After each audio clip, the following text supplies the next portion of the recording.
அக்குழுது பகுதியில் உள்ள எரிபொருள் நிரப்பு நிலையத்தில் ஏற்பட்ட எண்ணெய் கசிவு நெல்வளா கங்கையில் கலப்பது தொடர்பில் குறித்த எரிபொருள் நிரப்பு நிலையத்திற்கு எதிராக சட்ட நடவடிக்கை எடுக்க உள்ளதாக மத்திய சுற்றாடல் அதிகார சபை தெரிவித்துள்ளது. எண்ணெய் கசிவு தொடர்பில் நீர் மாசடைவது குறித்து நாரா நிறுவனம் பரீட்சிக்க உள்ளதாகவும் மத்திய சுற்றாடல் அதிகார சபையின் பணிப்பாளர் நாயகம் KH முத்துகுட ஆராய்ச்சி கூறியுள்ளார். மேலும் எண்ணெய் கசிவினால் அப்பகுதியில் உள்ள கிணற்று நீருக்கு ஏற்பட்டுள்ள பாதிப்புகள் குறித்தும் மத்திய சுற்றாடல் அதிகார சபை கவனம் செலுத்தியுள்ளது. கடந்த சனிக்கிழமை எரிபொருள் நிரப்பு நிலையத்தில் இருந்த தாங்கியில் எண்ணெய் கசிவு ஏற்பட்டதோடு அது நெல்வளா கங்கையிலும் கலந்திருந்தது.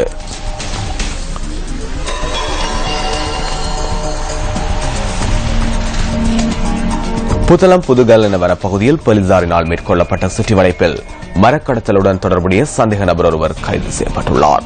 6 லட்சம் ரூபாய் பெறுமதியான ஒரு தொகை கருங்காலி மரம் இதன்போது கைப்பற்றப்பட்டது.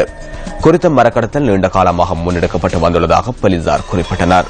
கைப்பற்றப்பட்ட மரக்குற்றிகள் புத்தளம் வனவள அதிகாரிகளின் பொறுப்பில் வைக்கப்பட்டுள்ளன.